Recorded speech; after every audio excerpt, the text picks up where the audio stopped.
já sabe, né? Acaba o jogo, tem os 60 segundos do Benja. Bom, a torcida do Corinthians criou uma expectativa muito grande para o jogo hoje contra o Juventude.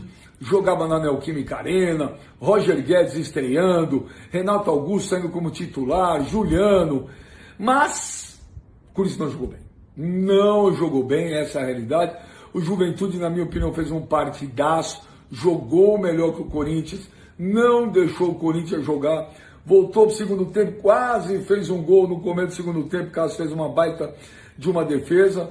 Aí tudo bem, tem que esperar um pouco, o Renato Augusto ainda está fora de forma, o Juliano muito burocrático, mas o Roger Guedes realmente é uma luz ali naquele ataque do Corinthians. No segundo tempo, o Silvinho colocou o Luan no lugar do Renato Augusto, o Luan entrou de novo, não jogou nada, mas aí o Roger Guedes fez um golaço de falta. Tá bom não, mas melhor que perder. Pro Bahia, no último jogo, né? O Bragantino 32, o Flamengo 31, o Corinthians está a 3 pontos do Flamengo. O importante é a gente lembrar que o Flamengo tem 3 jogos a menos em relação ao Corinthians, que já fez o último jogo do primeiro turno. O Fluminense venceu também nesta noite. Daqui a pouco a gente vai falar da vitória em Chapecó sobre a Chapecoense. Pega o elevador, o tricolor, 25 pontos. Atlético Goianiense, 25. Furacão e Ceará, 24. Na segunda página, também com 24, o Cuiabá, o Inter, 23, Juventude, 23. O Juventude, então, na 13ª colocação, mas claramente num trabalho de recuperação.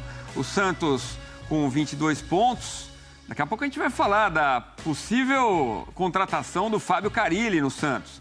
São Paulo 22, Bahia 21 e hoje a zona do rebaixamento tem América com 18, Sport com 17, Grêmio com 16 e Chapecoense com apenas 7 pontos ganhos. Vamos ver os próximos jogos do Corinthians. Como o Ortega destacou, a próxima partida é contra o Dragão Atlético Goianiense em Goiânia, domingo 6h15. Depois encara o América no outro domingo, às 6h15 também. Esse jogo em casa, em São Paulo. Depois o jogo também na Neoquímica Arena contra o Palmeiras no outro sábado, dia 25 de setembro. Sábado, nos embalos de sábado à noite. Como o Celso Zelt gostou desse filme, com John Travolta e companhia. O Celso Zelt é um cara cheio de cultura, né? Eu pensei que você ia falar que ele gostava dos embalos, não do filme. Eu já dei um salto aqui no sofá. Eu gostava dos embalos. Essa parte também aí E Olivia Newton-John. Da vida adulta do Celso eu não conhecia. Eu conhecia o lado metódico, estudioso, acadêmico, de escritor, mas essa coisa dos embalos é novidade, seria novidade. Todo mundo já teve 20 anos de idade, lógico, né? Claro que sim. Agora, o Celso, e nessa Sábado época... à noite é diferente, né? O bicho pega. Agora, ô Celso, tem aquela música também, esse jogo não pode ser 1-1, se meu time perder, eu mato um. Pro Juventude não tem isso, não. É o 4º jogo seguido, 1-1 pro Juventude.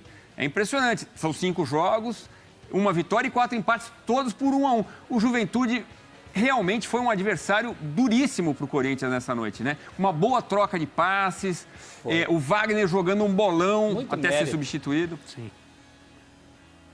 Muito mérito. Só tem uma diferença, Edu, em relação a esses 3 outros resultados que você levantou. E o Marquinhos também ressaltou isso.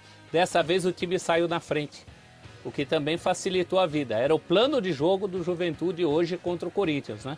O Juventude começa muito bem, fazendo com o Corinthians algo parecido com o que o Grêmio fez no jogo anterior. O Corinthians não conseguia sair dali, estava encurralado, criou as melhores chances, fez 1-0, teve uma chance de fazer 2-0 com o Paulinho Boia, que não gosta de ser chamado de Boia, mas será eternamente o Boia, porque Paulinho, o futebol tá cheio, né? Então, pra gente, esse é o Paulinho Boia. Desperdiçou essa oportunidade e mesmo depois de ter sofrido o empate hoje, ainda mandou uma bola no travessão. Eu acho que o jogo do Juventude foi mais coeso. Se eu fosse apontar um melhor em campo hoje, eu apontaria o lateral Paulo Henrique, que inclusive só jogou, veja você como são as coisas, porque Michel Macedo, o titular, pertence ao Corinthians, pelo menos por contrato, né? Ele ainda tem um vínculo com o Corinthians, que muito provavelmente não vai ser renovado, mas ainda é um jogador do Corinthians que não pôde jogar hoje, como também não pôde jogar Matheus Jesus. E ele foi fundamental no lance do gol e em pelo menos 2 outros lances durante a partida que levaram muito perigo. Então, um time muito bem armado, vivendo um momento muito bom no campeonato, esse time do Juventude, sobre o qual, sinceramente, eu, antes do início da competição, não depositava grandes expectativas. Mas está surpreendendo, sim. É um time para brigar ali, para estar na primeira parte da tabela, sofrendo poucos sustos até o fim do campeonato. E o gol, como a gente está vendo agora, sai de uma jogada interessante, um bom movimento, a bola vai para o lado direito do ataque, volta para o meio, retorna à direita, vai um pouco mais profunda, volta e o cruzamento pega o Ricardo Bueno na marcação do Fagner. Isso é uma boa diferença ali em relação ao posicionamento dos dois. O Fagner chega tentando atrapalhar, não exatamente disputando a bola, e o Ricardo Bueno não tem tanto problema para cabecear no canto e fazer o gol. A vitória parcial do Juventude àquela altura, no momento do gol, era absolutamente merecida. E depois do gol, o que nós vimos na Neoquímica Arena hoje, não foi um time recuado, olhando o relógio e fazendo o tempo passar. Foi um time que fez. O Marquinhos não pode reclamar do seu time hoje em relação à postura em vantagem, mencionando isso que o Celso disse. Porque o Juventude fez o que tinha que fazer para conseguir sair de Itaquera com a vitória. O gol de falta do Roger Guedes foi a diferença no final. O Corinthians fez um primeiro tempo melhor do que o segundo, né? E no final também conseguiu fazer alguma pressão depois do jogo, teve um pouco mais o domínio da posse de bola. Mas a gente precisa falar do Roger Guedes, né? Eu convidei o Fã de Esportes para participar aqui e tem gente falando, não, o Roger Guedes é fraco, o Williams da Silva. No primeiro jogo, voltando, é meio cedo para a gente definir assim também. E ainda fez o gol, teve uma partida importante. Agora, o JPE dizendo aqui, só não digo que o gol do Guedes foi frango, porque a bola fez uma curva. Também não concordo. Claro que não. Cobrou muito bem, André. Foi uma falta muito bem cobrada. A bola raspa na parte interna da trave e entra, então ela é muito bem colocada. Dá para dizer que surpreendeu o goleiro, porque o futebol, além de tudo, como diz César Luiz Menotti, é engano.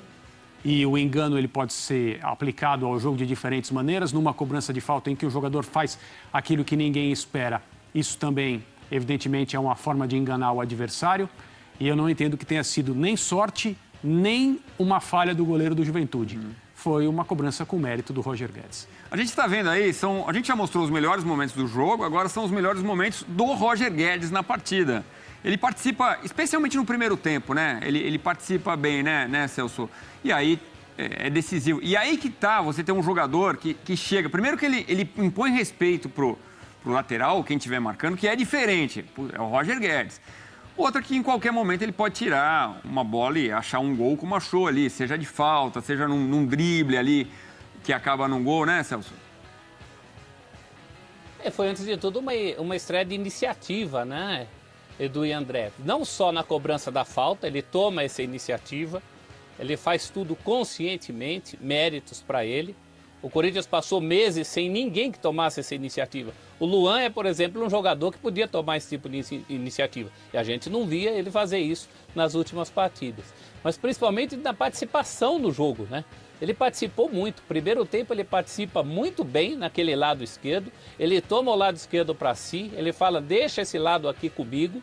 Claro, na medida das limitações de tudo que a gente sabe, do tempo que está sem jogar, mas participou muito bem do jogo. Esse lance em que ele dá uma entortada no Quinteiros, se fosse mais aproveitado pelo Jô, que na minha concepção vai ser a bola da vez das próximas discussões, o Jô me parece com grandes dificuldades de entrar na rotação do que o time quer e do que o Silvinho quer.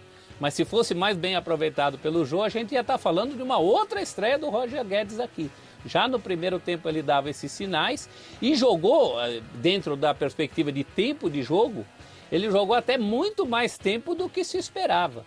O Silvinho entra hoje em campo sabendo que tinha pelo menos 2 jogadores, né? O Roger e o Renato Augusto, não no melhor de sua condição, fora o Mosquito, que dificilmente termina qualquer partida. Então tinha também esse cobertor curto. Mas o que aconteceu a partir dos 30 do segundo foi justamente o contrário. É o momento que o Corinthians até cresce do jogo, também porque o Juventude perde 2 jogadores lá na frente que estavam segurando muito bem, né? Que era o Wagner e o Paulinho. Então as circunstâncias conspiraram para que a gente estivesse falando aqui nesse momento de uma estreia boa, razoável para o time do Corinthians e muito melhor, particularmente,